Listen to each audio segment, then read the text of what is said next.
ఇదేంటి లావాలా పొంగిపోతుంది, ఇలా ఉడికిపోతుంది ఏంటి అనుకుంటున్నారా? ఇది మరేంటో కాదండి, సిజ్లింగ్ బ్రౌనీ.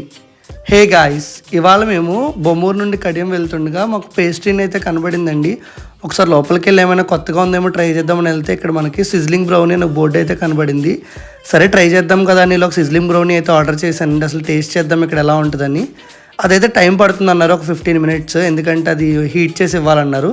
ఈ లోపు ఇంటికైతే పార్సిల్స్ అయితే తీసుకున్నానండి. చాకోలోవా అండ్ సమ్ బ్రౌనీస్ అయితే తీసుకున్నాను ఇంటికి. ఎలాగో టైం పడుతుంది అన్నారు కాబట్టి నేనైతే షాప్ అంతా ఎంతో లుక్ అయితే వేసి వచ్చానండి. ఇక్కడ మనకి కేక్స్ అవి కస్టమైజ్ చేసిస్తారు మనం ఎలా కావాలంటే అలాగా. అండ్ ఈ లోపు అయితే నా ఆర్డర్ వచ్చిందండి. అది చూడగానే అది అట్లా పొంగుతుంటే ఎప్పుడు తినేద్దామని చూశాను, బట్ నూనె ఎక్కడ కాలుతుందని భయం అయితే పడ్డానండి. అండ్ మనకి టాపింగ్స్లో ఏం ఐస్ క్రీమ్ కావాలని మనల్ని అయితే అడుగుతారండి వాళ్ళు.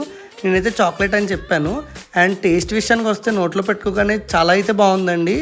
లైక్ నేనైతే మంచిది ట్రై చేశాను అనిపించింది. మీరు కూడా ఎప్పుడైనా బొమ్మూరు హైవే నుండి వెళ్తే పేస్ట్రీలో అయితే ఆగి ట్రై అయితే చేయండి. మరిన్ని ఇలాంటి ఇంపార్టెంట్ వీడియోస్ కోసం సబ్స్క్రైబ్.